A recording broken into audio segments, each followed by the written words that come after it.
From Advisory Board, we're bringing you a radio advisory. My name is Rachel Woods. You can call me Ray. We spend a lot of time talking about the physician landscape on this podcast, in part because it is changing incredibly quickly.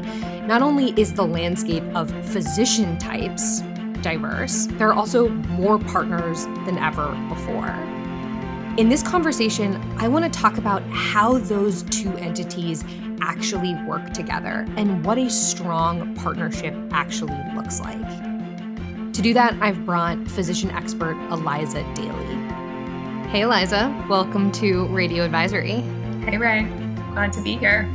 I cannot believe you've convinced me of this, but we're going to have a conversation about my least favorite topic in healthcare, or at least my least favorite word in healthcare. I know the term alignment, but we're going to be having a conversation today about why that's not my preferred way to talk about it. It's so triggering for me. It's triggering for me on multiple levels. It's triggering for me because I don't think it's the right way to talk about physicians, but also as somebody who works for a consulting firm, oh man, it's just one of those buzzwords. Getting aligned on something, it's like instant eye roll for me. Yeah, well, after 6 months researching the topic, I think I've come across every single way that executives define it in healthcare. So I'm with you. It's one of those ones that means everything and nothing at the same time.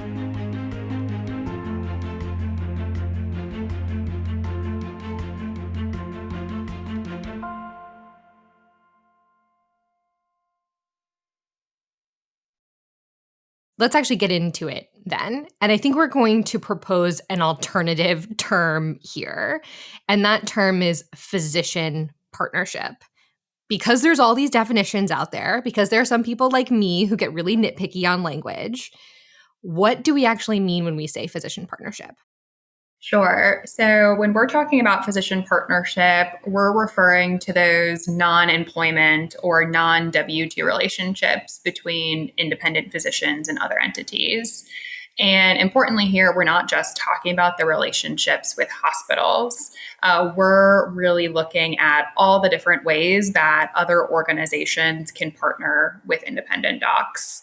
When you actually look at the data, the size of the opportunity is pretty large. About half of physicians still work in practices that they wholly own. So that really is the slice of the pie that we're talking about today. And this is also important context for a lot of the previous episodes we've done on the physician landscape and how it's evolving. And we know that there are all of these different types of potential partners that are out there that are looking at that, half of physician practices and saying, how do I work better with you?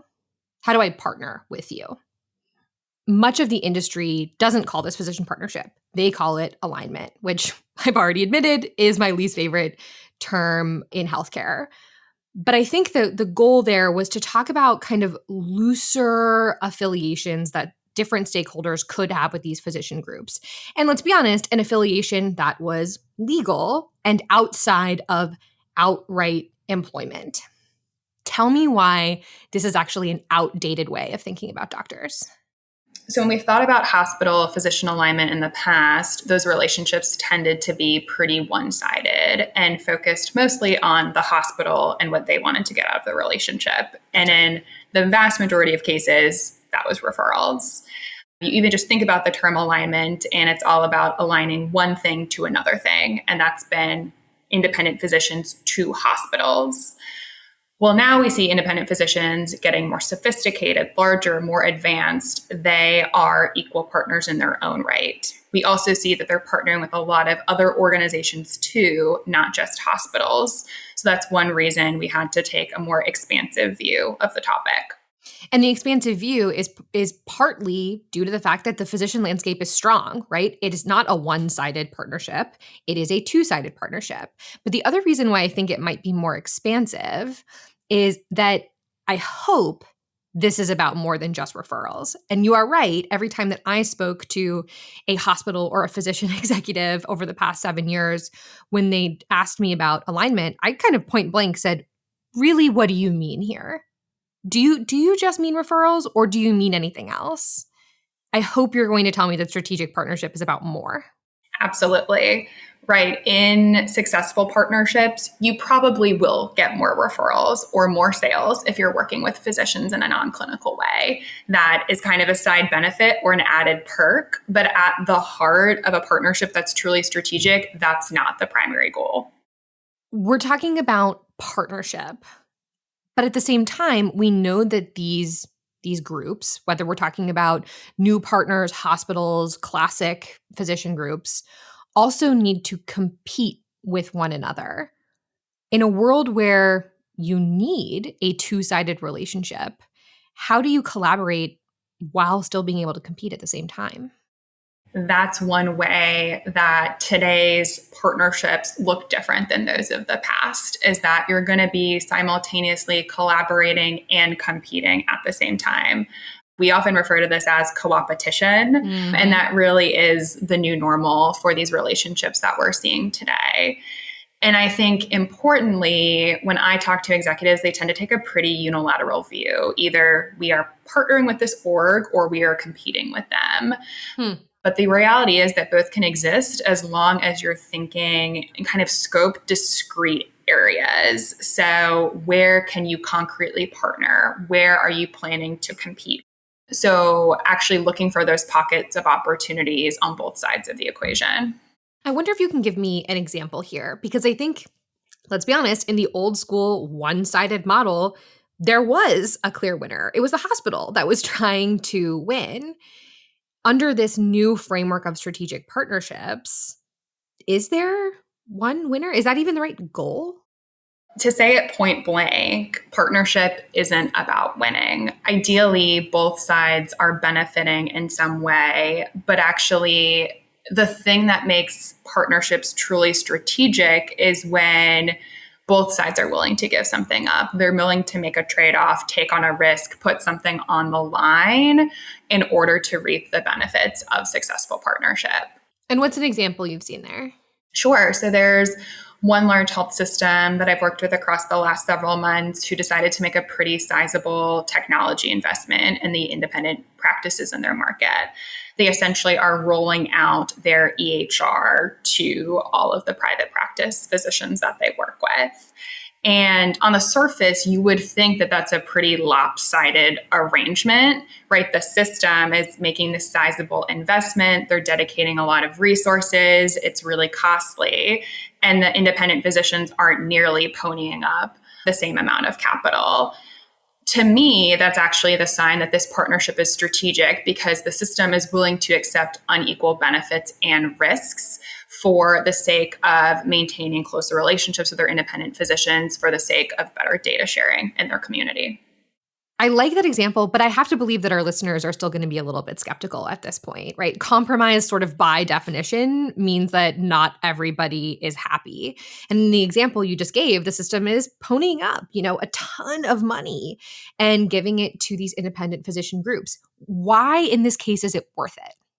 My recommended litmus test that I really encourage all partners and the organizations that they're partnering with is to ask themselves, can I better achieve my goals working together than I can on my own? And I don't want to oversimplify things here, but if the answer is yes, then that means that the partnership is worth it. And this is why it's so important that you actually agree on your strategic goals and what you're trying to achieve together in advance. Especially if it's something that is more than referrals. Exactly. And I do think, right, there's a lot to be gained from partnership, but I do think there's an opportunity cost if you don't too. So if you don't partner with the independent physicians in your market, they will partner with someone else, or they will just go out and do it on their own. So lots of reasons to be opting to partner here. And like we said, they have plenty of suitors out there who are not just hospitals anymore. Let me again channel the skeptic listener, or maybe I'll say the nervous listener who's hearing about a health system that is spending probably millions of dollars on this EHR rollout and is going, isn't that pretty darn close to paying for the behavior that one party wants from the physicians, which of course we know is not allowed. What do you want to say to that kind of skeptical, fearful listener? Sure. So I'll first say that I'm not a lawyer. There are laws that regulate these things. And this is definitely one area where START comes into play. So I'd encourage anyone to consult their own legal counsel. Unfortunately, I am not that. Nor is advisory board. Nor is advisory board. Yes, exactly. But I do think this is where kind of the contractual piece comes into play, because for any strategic partnership, there are the contractual mechanisms that underlie it. And that is actually where alignment comes in. Alignment models are the way that you operationalize or legalize an arrangement. Are you going to partner via JV, co-management? Are you going to set up a membership model? So you need both of those things, both the larger strategy and the actual operational contractual models to make it come to life. We'll be right back with more Radio Advisory after this short break.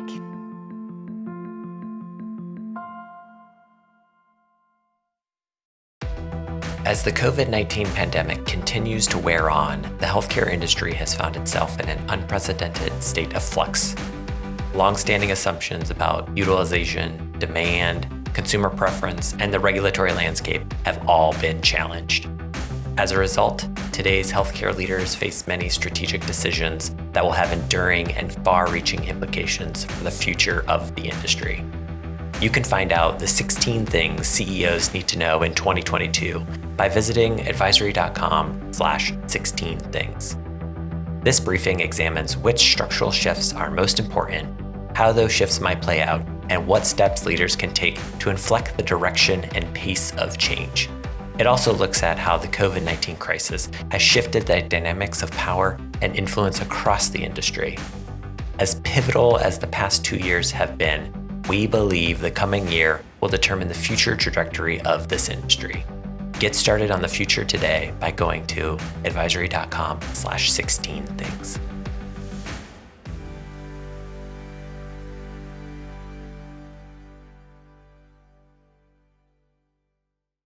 We know that we need more of a two-way relationship when it comes to any partner, hospital or otherwise, working with an independent physician group. Do we know what physicians actually want from their potential partners? We do. So I can share a couple of things here. I would say the biggest opportunity that we heard from independent groups in our research is to partner around value-based care. We've been tracking for a while that independent physicians tend to be more serious about risk-based payment. Oh, yeah. And a lot of them are continuing to double down. And this is an area where they're actually proactively looking for potential partners. If you can provide a solution here, offer them data, offer them the infrastructure they need to succeed in these contracts, those are the types of things that they're looking for. For example, the number one thing we heard in our interviews that independent physicians want is access to real-time clinical data. They specifically want it for patients who are attributed to them in their value-based contracts, so they can see patient progress when they're admitted to a hospital. They can see what their utilization looks like when they're getting care outside of their practice. All of those things that might ultimately impact their bottom line performance in risk-based arrangement. Because it impacts their ability to control cost, uphold quality under a value-based payment agreement. Exactly. And that's a whole lot easier if you're on the same EHR. Most organizations are not. So we're seeing a lot of workarounds here, either standing up ADT feeds or setting up encounter notifications. I think it's an important opportunity for kind of business partners and tech vendors to be able to provide a solution to bridge that gap. So they want help with their business model, right? They want help with value-based care. What else are they looking for? So the other big thing that physicians are looking for is autonomy and to retain their decision-making. The physicians who have remained independent today are independent by choice. When we talk to them, a lot of them actually call themselves fiercely independent. So we've seen partnership models that allow for more flexibility and autonomy surge in popularity. In the past, I think a lot of partners have viewed the models that allow for more control to be the more successful ones. But we're actually seeing now that because the landscape has changed, the inverse is true. So for example, we're seeing MSOs become more popular, management services organizations. Those are kind of membership type models that physician practices themselves have run for years, we're actually seeing hospitals to begin adopting some of those looser membership type models too. And by the way, this is exactly why we decided to create a new framework for how to look at independent physicians, physician partners in the market. And that's why when we had that episode with Sarah and Priyanka, we spent so much time talking about the role and the kind of scale of autonomy and what different partners could provide. Yeah, exactly. And I think importantly, this is an area where hospitals have been further behind. And so we see them actually looking to other types of partners and suitors in the market and drafting off some of the models that they've been rolling out to date. This is exactly where I wanted to go next. If we know what the physicians want, they want help with their business model, they want more autonomy, how can potential partners actually differentiate themselves, especially given the fact that the market is just more and more crowded? First, I would say that partners need to make sure that they're going out to the market with a pitch that actually reflects the needs and wants of physicians today. So value-based care support, autonomy, the things we just talked about. But really just as important as what you're offering is how you work with physicians. What does it actually feel like to be a physician who partners with your organization? So we've seen physicians become really adamant that they want to be involved in decision making. They want to feel like they have a voice, that they are valued as a strategic partner. And in some ways, that's equally as important to the actual tangible offerings you're providing to physicians in your partnership. And by the way, I want to underline something that you said that our audience may have missed, which is that some partners do this better than others. And a consistent feature we've seen across shifting power dynamics over the last several months, several years, is that hospitals tend to be at the bottom of the list, which is so interesting to me given where we started with alignment being this concept that historically favored hospitals. And today, I'm not sure that it does or that it should. That's exactly right. Let me continue to kind of channel these potential partners, whether or not we think they are a good partner or not. It must be difficult from their perspective because they're working with several physician groups and several kinds of physician groups. So should they have a single partnership strategy, or are they sort of forced to have many? So that's an inherent tension that we heard throughout this research, how to strike the right balance between working with independent physicians at scale while still providing them kind of the tailored support that they want and that they feel is important. The answer is kind of yes and no. You want to have some strategy that outlines a consistent approach to partnership across multiple entities that your organization is really holding hands on. But at the same time, you really need to be rolling out partnerships at a local level. What we found is that market dynamics, like the number of competitors or the size of the organization or the other players that are in the market, really dictate what these partnerships look like in practice. So especially for those organizations that work across several markets, you will have an overarching strategy, but what partnership actually looks like in practice and the individual ways that you're working with individual physician groups will look different. So beyond having too narrow of an approach to partnership, what are some other big reasons why we see these things break down? What can we help our listeners avoid as they work with physicians? So a couple of things here. I would say the first is overly relying on the contractual models to really underpin these partnership arrangements. We find that organizations tend to run at the models or the specific contracts without actually thinking through what the shared purpose is that they're trying to achieve, what their overarching strategy is. And like I mentioned before, you need both. But I would encourage organizations to really invest in the upfront considerations around you and your partner's goals. What are you trying to achieve? How will you measure success? Things like that. The other thing, and this was actually one of the most interesting things we found in the research, is that those partnerships that hinge on interpersonal relationships are actually more vulnerable. So, right, how many times have you talked to an executive and they say, yeah, I'm buddies with the CEO down the road and we have this great relationship. I think that's great, but it actually makes the partnership pretty vulnerable because we find that when those executives turn over, not uncommon in healthcare, you actually have to start the partnership from scratch.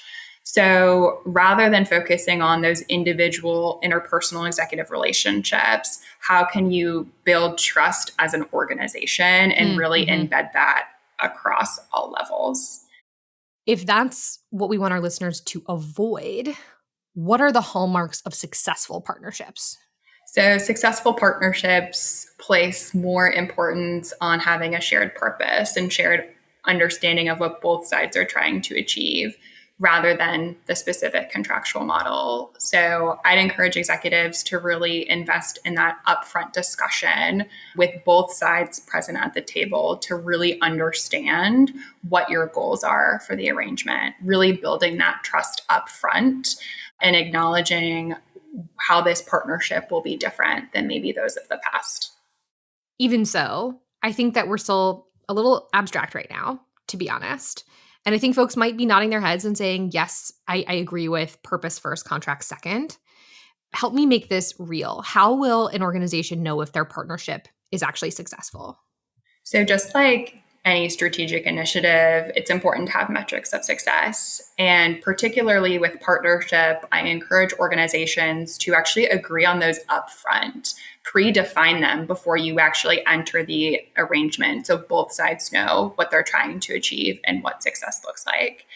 And specifically with partnership, these should be tailored to the specific arrangement. So we're not thinking like metrics that could really be used to measure success for anything, but how can we look at the difference in what would have happened if we worked alone versus what the outcome is now that we've worked together. So for example, if you look at a clinical partnership, oftentimes you'll see organizations measure cost savings for care delivered via the clinical partnership versus delivered separately. So really trying to parse out what is the value add from us working together. Well, Eliza, I feel like we could talk about this and the physician landscape for literally hours. But for now, what's the one thing that you want our listeners to take away or act on? Can I cheat? Can I talk to both partners and physicians? Everybody on the physician research team cheats, for the record. But yes, I will let you do that. Great. So my advice to partners would be to not take your existing relationships for granted or make assumptions about the physicians in your market. We've spent a ton of time on this podcast talking about how the landscape has changed, and that means you need to have a different partnership strategy. Physicians want different things. They have more options. They're willing to play the field. You have to change your strategy here, or you will find that independent physicians will go elsewhere. And then my advice to physicians would be to actively be part of those conversations. If the partners on the other end are revisiting their approach right now, it's a great opportunity for you to advocate for a seat at the table.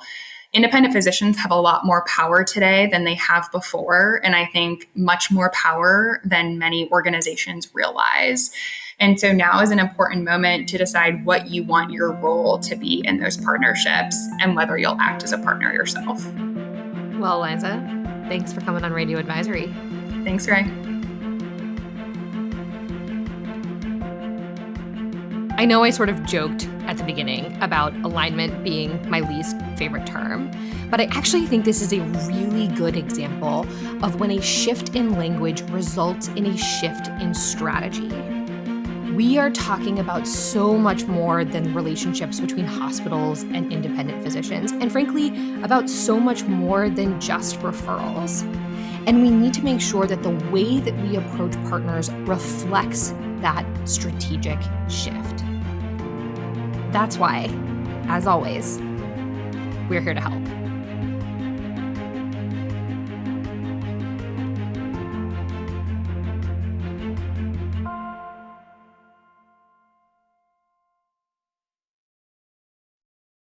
And today, I'm not sure that it does, or that it should. Can you say, like, I agree? Sorry, you're just nodding. And What? They can't see that I'm nodding? I agree. Okay, you have to do that again. You have to say like exactly. I have to verbalize. That's exactly right. Yeah. Or you're so smart, Rachel.